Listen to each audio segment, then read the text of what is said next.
आपकी आंखें फट जाएंगी, आपका कलेजा फट जाएगा जब वहां का एवरेज निकालेंगे कि वहां जिहादी तो आए 50 और गैर जिहादी आए, गैर मुसलमान आए 500, जिसमें कौन जाते हैं? बड़े बड़े राजनेता, बड़े बड़े प्लेयर, बड़े बड़े क्रिकेटर, बड़े बड़े फुटबॉलर, बड़े बड़े फिल्म स्टार। इन्होंने इस पीर मजार को इतना महिमामंडित कर दिया कि अब कॉलोनी का, गली मोहल्ले का जो छोटी सी बस्ती में रहता है वो भी सोचता है कि यार फलाना राजनेता।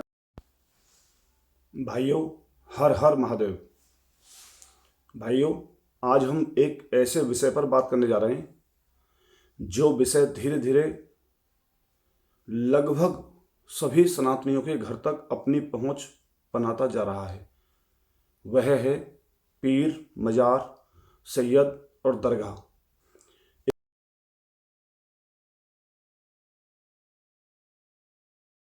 गरीब नवाज मौजूद हैं और शहर गरीब बना हुआ है। इतना ही नहीं, जब आप दरबार के पास पहुंचेंगे, सीढ़ी के पास, तो मांगने वाले गरीब फकीर वहां गेट के पास बैठे रहते हैं। किनसे मांगने के लिए?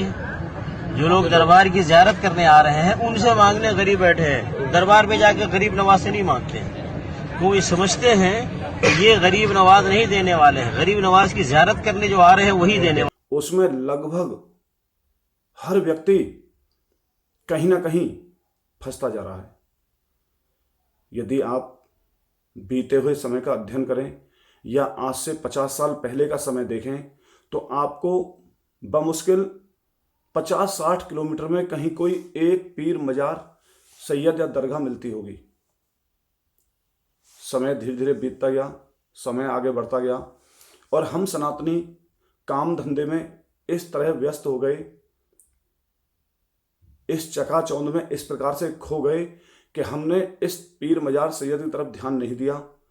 और जो मजहब के मानने वाले हैं, जो 5 बार अपनी किताब पढ़ते हैं, उन्हें भारत को गजवाए हिंद बनाना था, भारत में इस्लामिक हुकूमत को दोबारा से स्थापित करना था।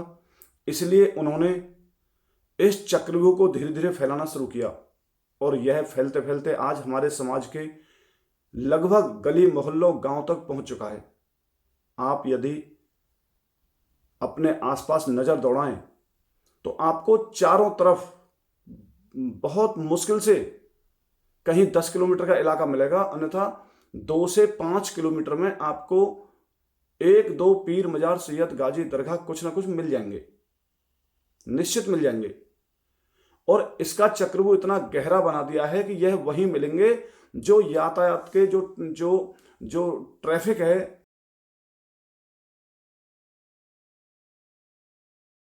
मिलेंगे, रेल के पुलों पर मिलेंगे, हर उस जगह मिलेंगे जो कि कल गृह युद्ध हो जाए तो गृह युद्ध के समय एक जगह से दूसरी जगह यदि हम और आप अपने उन भाइयों को मदद पहुंचाना चाहें जो व्यक्ति उस गृह युद्ध की चपेट में आ चुके हैं, तो यह लोग वहां से यातायात को ठप कर देंगे, आने जाने के रास्तों को कट कर देंगे, क्योंकि इनकी जो रणनीति है उसके पीछे जो सिद्धांत है वो वही है।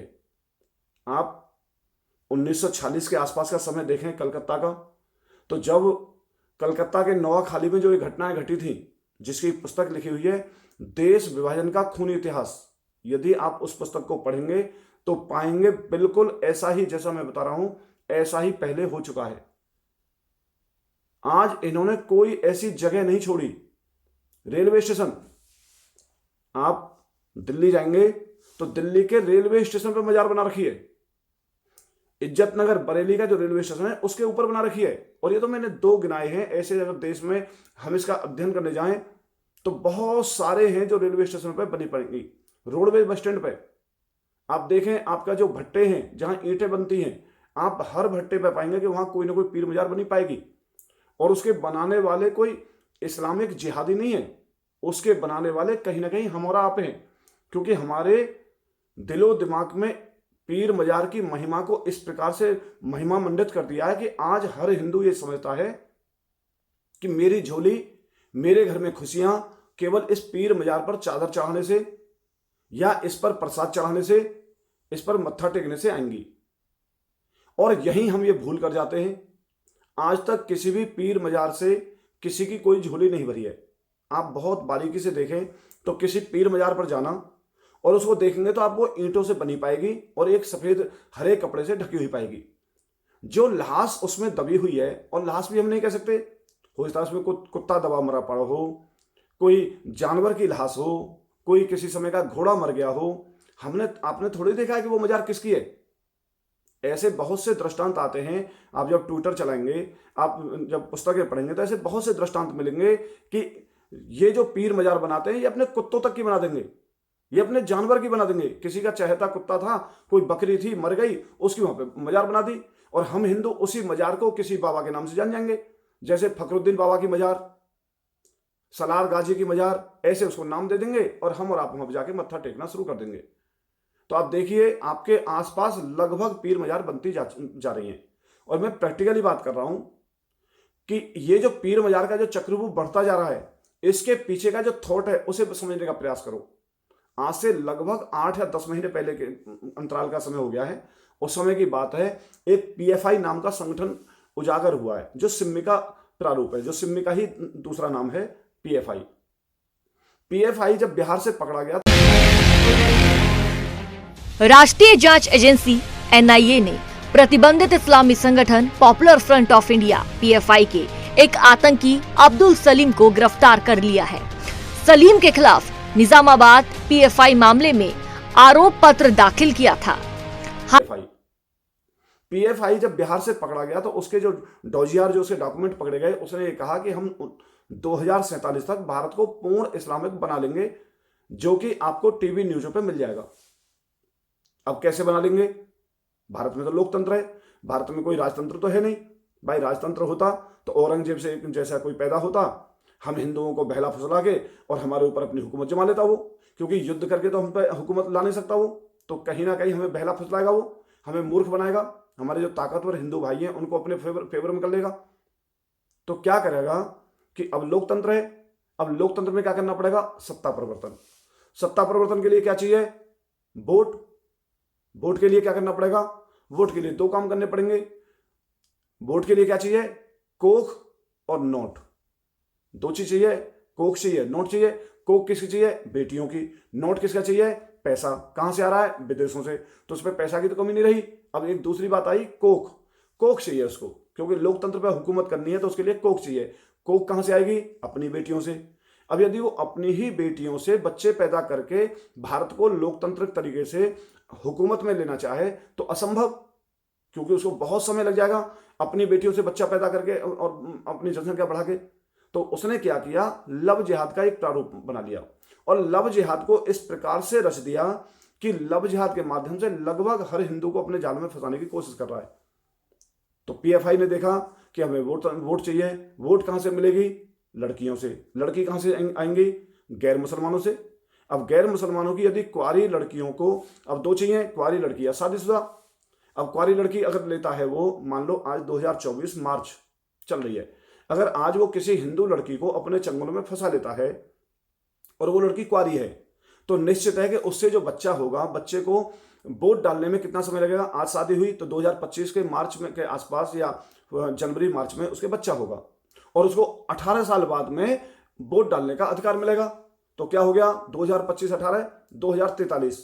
इसका मतलब 2043 में जिहादी जो बच्चा पैदा करेगा उसको वोट डालने का अधिकार मिलेगा। तो क्या उसमें उतना समय है? उतना समय तो नहीं है, क्योंकि 2047 के बाद में 4 साल बचते हैं 2043 के बाद। तो उसने क्या किया कि अब जो गैर हिंदुओं की, जो गैर मुसलमानों की जो ब्याही ठाई लड़कियां हैं, जो शादीशुदा हैं, उनको अपने चंगुलों में फंसाओ। तो वो कहां मिलेंगी? वो मिलेंगी घरों में। कहां मिलेंगी? हमारी जो शादीशुदा बहन बेटियां कहां मिलेंगी? हमारे घरों में मिलेंगी। अब घरों में कैसे जाएं? तो घरों के लिए 2 रास्ते हैं। पहली चीज, फेरी वाले बढ़ा दो। दूसरा रास्ता, पीर मजार का चक्रव्यूह बढ़ा दो। अब जो फेरी वाले बढ़ रहे हैं, फेरी वाले आप देखें अपने गली मोहल्ले में, तो पिछले 2 साल 3 साल 5 साल का आप अध्ययन करो तो आपकी गली मोहल्ले कॉलोनी में युवा जिहादी बच्चे ज्यादा आ रहे होंगे अपना व्यापार करने के लिए। 2 कंबल टांग लिए, केवल 2 कंबल कंधे पर लटक रहे हैं और कॉलोनी में घूम रहा है, कंबल ले लो। अब समझो कि 2 कंबल से व्यापार कर रहा है, तो वो व्यापार नहीं कर रहा है, वो लव जिहाद के लिए घूम रहा है। क्योंकि हमारे घर में तो 1-2 बच्चा है, हमारा आप चले जाएंगे धंधे पे, अपने काम धंधे पे निकल गए, घर में बहन बेटी बची, अब सामने वाला 2 कंबल लेके आ रहा है। घर वाले पहले क्या थे, शामिल परिवार थे, तो कोई भी फेरी वाला आता था, फेरी वाले को दहलीज के बाहर रोकते थे, क्योंकि सास भी होती थी, ससुर होता था, जेठ होते थे, जेठानी होती थी, तो कभी भी फेरी वाला घर के अंदर नहीं घुसता था। लेकिन जब से हम सेपरेट हुए, जब से हम एकाकी परिवार में रहने लगे, तो एक एकल परिवार में रहने से क्या हुआ कि अब हमारे घर में कौन है, पति पत्नी और 2 बच्चे।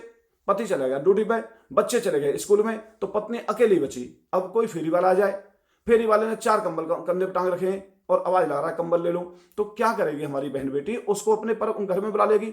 ये मैं प्रैक्टिकली बात कर रहा हूं, बिल्कुल प्रैक्टिकली जो ऐसा हो रहा है, अपने घर में बुलाएगी। अब अकेली है, आस पड़ोस में कोई आने वाला नहीं है। अब वो व्यक्ति यदि उसे कंबल के बहाने से उसे छेड़ेगा या कोई बातचीत करेगा या उसे कोई छूट दे जाएगा, तो निश्चित वहां से लव जिहाद शुरू हो जाएगा। तो देखिए, शादीशुदा औरत मिल गई उसको, क्या बच्चे थे, 2 बच्चे, क्योंकि कोई भी शादीशुदा औरत अपने 5 साल 8 साल के बच्चे को साथ लेके जाएगी।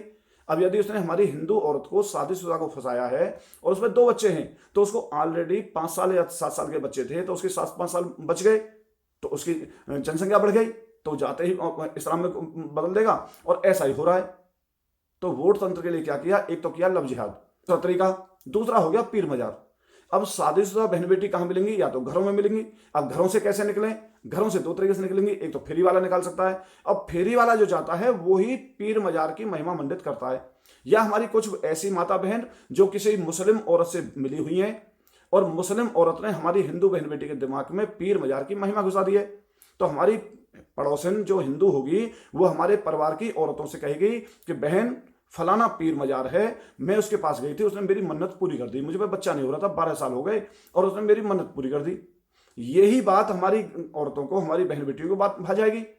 अब मान लो उसे 2 साल 4 साल से बच्चा नहीं हुआ है, तो उसकी बात मान के वो क्या करेगी, अपने पति पर दबाव डालेगी कि जी चलो फलानी जगह पीर मजार है, वहां चलते हैं, वो वहां से मन्नत पूरी हो जाती है। तो क्या हो गए, हमारी शादीशुदा बहन बेटी पीर मजार पहुंच गई। तो देखिए, उनके दोनों हो गए। तो पीर मजार से क्या मिला, एक तो नोट मिला, दूसरी चीज वोट मिली, औरत मिल गई उसको, बच्चे मिल गए उसके। तो जो चक्रव्यूह चल रहा है, ये चक्रव्यूह चल रहा है पीर मजार का, केवल पैसा हड़पने का और अपनी वोट बढ़ाने का। क्योंकि यदि आज हम पीर मजार से अपनी बहन बेटियों को रोक दें, तो आप यकीन मानिए जो इनकी अर्थव्यवस्था है, जहां से इनका पैसा इकट्ठा हो रहा है, उस पर हम एक बहुत बड़ा करारा प्रहार करेंगे। मेरी आप सबसे विनती है, आप अपनी माता बहनों को बताओ, हे माता बहनों, जो लाश अपना भला नहीं कर सकती, जो लाश कभी जल नहीं सकती, वो गड्ढे में दबानी पड़ती है मजबूरन, क्योंकि उसके पास व्यवस्था नहीं है, वो मजबूरन उसको गड्ढे में दबा रहा है, तो वो क्या लाश कभी किसी का भला कर देगी? मेरी आपसे विनती है, वो कब्र है, कब्र मतलब वो मुर्दा जो चल फिर नहीं सकता, जिसके बस की बात कुछ भी नहीं है, तो वो हमारी आपकी मन्नत कहां से पूरी कर देगा? और यदि आप ये कहो कि इसकी तुलना भगवानों से करो, तो निश्चित हमारे भगवानों में इतनी शक्ति है और पहले से थी, जिनके केवल दर्शन मात्र से हमारे रोग कष्ट दूर हो जाते थे। ऐसे बहुत सारे दृष्टांत हैं जहां से केवल मंदिर के दहलीज पर, मंदिर की चौखट पर पैर रखने से ही आपके बहुत सारे काया कष्ट दूर हो जाते हैं। यमुना जी में नहाने से केवल काया कष्ट, जो हमारे पाप हैं, वो धुल जाते हैं। ऐसे बहुत सारे दृष्टांत हैं। मन चंगा कठौती में गंगा, जो भक्त रामदास थे, रविदास, उन्होंने कठौती में गंगा ला दी थी। इसका मतलब हमारे सनातन में शक्ति है, लेकिन सामने वाले में शक्ति नहीं है। सामने वाले में शक्ति इसलिए नहीं है क्योंकि सामने वाले में शक्ति होती तो पूरी दुनिया में जो तलवार के दम से इनका जो इस्लाम फैल रहा है, वो नहीं फैलता। हमारा सनातन केवल मानवता के दम पे जिंदा है। पूरी दुनिया में केवल एकमात्र हम हैं जो कहते हैं वसुदैव कुटुंबकम, क्योंकि हम मानवता के पुजारी हैं, हम इंसानियत के पुजारी हैं। और सामने वाले की किसी किताब में नहीं लिखा होगा कि वसुदैव कुटुंबकम। वो कहीं नहीं कह सकता कभी सर्वे भवन्तु सुखिनः सर्वे सन्तु निरामया। वो कभी दुनिया का कल्याण नहीं चाह सकता। उसका कल्याण है केवल अपना मजहब, अपना दीन, अपने इस्लामिक भाई, अपने जिहादी भाई। वो सरेआम कहता है कि जो भी एक बार खतना करा लेगा, हमारी किताब को पढ़ लेगा, एक बार कलमा पढ़ लेगा, तो वो हमारा भाई है, चाहे दुनिया के किसी भी कोने में रहता हो। और हमारा अपने पड़ोसी से दुश्मनाई करते हैं। तो मेरी जो आज का जो विषय है वो है पीर मजार का चक्रव्यूह। तो आप समझ गए होंगे कि पीर मजार का जो चक्रव्यूह है वो इतना भयंकर तरीके से बन चुका है कि हमारी जो शादीशुदा बहन बेटी हैं वो लगभग 100 में से 30% तो आप निश्चित मान लीजिए इस चक्रव्यूह में फंस चुकी हैं। कोई वहां जाती नहीं है तो अपनी पड़ोसन से उसकी महिमा बात करती है, कोई ताबीज मंगा लेती है, कोई गंडा मंगा लेती है, कोई वहां की धूल, वहां की कोई मिट्टी मंगा लेगी, मतलब कुछ ना कुछ वहां से मंगाएगी, मतलब उस तक मौलवी का हाथ पहुंचना चाहिए। तो क्या हो रहा है, वहां के माध्यम से लव जिहाद चल रहा है और जमीन पर अतिक्रमण चल रहा है। जो ये तमाम पीर मजार बनती जा रही हैं, इस पे क्या हो रहा है, जमीन पर अतिक्रमण हो रहा है। क्या होगा आने वाले समय में, जब भारत से सारे सनातनी खत्म हो जाएंगे तो ये पीर मजार जो इनकी बन रही है ये जगह से तोड़ दी जाएंगी, क्योंकि किसी भी पीर मजार को कोई मुसलमान नहीं पूछता, कोई जिहादी नहीं पूछता। आप किसी एक मजार का आप अध्ययन करो, मैं आपसे हाथ जोड़ के विनती करता हूं, आप अपना मोबाइल लेके जाओ और किसी एक मजार को नोटिस करो जो आपके इलाके की सबसे बड़ी मजार हो। आप सुबह निकल जाना, शाम तक वहीं रहना, 5 लोग की टीम बनाओ, अपने कैमरे ले जाओ, डायरी पेन ले जाओ और वहां देखना कि मुसलमान कितने आए और गैर मुसलमान कितने आए। आपकी आंखें फट जाएंगी, आपका कलेजा फट जाएगा जब वहां का आप एवरेज निकालेंगे कि वहां जिहादी तो आए 50 और गैर जिहादी आए, गैर मुसलमान आए 500, जिसमें कौन जाते हैं, बड़े बड़े राजनेता, बड़े बड़े प्लेयर, बड़े बड़े क्रिकेटर, बड़े बड़े फुटबॉलर, बड़े बड़े फिल्म स्टार। इन्होंने इस पीर मजार को इतना महिमामंडित कर दिया कि अब कॉलोनी का, गली मोहल्ले का जो छोटी सी बस्ती में रहता है वो भी सोचता है कि यार फलाना राजनेता गया है, उसने वहां ख्वाजा मोहद्दीन चिश्ती की उस पे कब्र पे चादर चढ़ाई है, तू भी चल। अरे वो कैसे कर भला कर देगा भाई। ये सारा एक प्लान्ड गेम चल रहा है, प्लान्ड गेम। भारत को गजबाई हिंद बनाना है तो सारे जगह पर चोट मार रहा है वो। हर राज्य के, हर जिले के, हर तहसील के हिंदू तक उसकी चोट पहुंच चुकी है। उसने भारत के किसी भी कोने को नहीं छोड़ा है जहां उसने हिंदू पे वार ना किया हो। तो उसने देख लिया कि भारत के किसी भी कोने के हिंदू पे वार कर दो, हिंदू में करंट नहीं है। हिंदू केवल रोना रोएगा, जैसे हिरन रोता है। शेर किसी हिरन पे हमला करेगा, हमला करने के बाद हिरन क्या करेंगे, सारे लोग झुंड बना के देखेंगे, आंखों से आंसू निकलेंगे, शेर खाएगा चला जाएगा। वही काम आज हमारा हो रहा है। ये जिहादी भारत के किसी भी राज्य के, किसी जिले, किसी तहसील के किसी हिंदू पे हमला कर दें तो बाकी सारे हिंदू खड़े होकर देखेंगे, मोमबत्ती निकालेंगे, फूलमाला चढ़ाएंगे, हाय हुल्लड़ करेंगे। 1 दिन, 2 दिन, 4 दिन क्या करेंगे, न्याय दो, न्याय दो, न्याय दो, इसका न्याय करो, हम सरकार पर दबाव डाल रहे हैं, सरकार न्याय करो। तो ये काम करेंगे, हम तो रोना रोएंगे और सामने वाला खेल खेल के चला जाएगा। तो देख लिया उसने किसी हिंदू में अब करंट नहीं बचा है, तो अब क्या करें, अब हिंदू से पैसा निकालो, पीर मजार बढ़ा दी और इनकी बहन बेटी फंसाओ, तो पिक्चरों के माध्यम से लव जिहाद चल गया। कैसे बढ़ा, जो फेरी वाले घूम रहे हैं। तो मेरी आपसे विनती है, यदि आपके परिवार में, आपके गली मोहल्ले में कोई भाई जाता हो तो आप स्वयं पहले तो समझें इस बात को, फिर अपने पड़ोसी को समझाएं और इस चक्रव्यूह से बाहर निकलें। बस याद रखें, यदि कुछ सत्य है तो वो है सत्य सनातन धर्म। इसके अलावा कोई सत्य आपको मिलेगा नहीं, ना कहीं कोई सत्य है। सत्य है तो केवल वैदिक धर्म में, सत्य सनातन धर्म में, जिसके हम और आप मानने वाले हैं। इसी में भगवान बसते हैं, इसी में प्रकृति बसती है, इसी में मानवता बसती है और इसी में दुनिया का कल्याण बसता है। यदि आपको वीडियो अच्छा लगा हो तो आप चैनल को सब्सक्राइब करें, वीडियो को शेयर करें और कमेंट करना ना भूलें। मिलते हैं अगले वीडियो में। हर हर महादेव।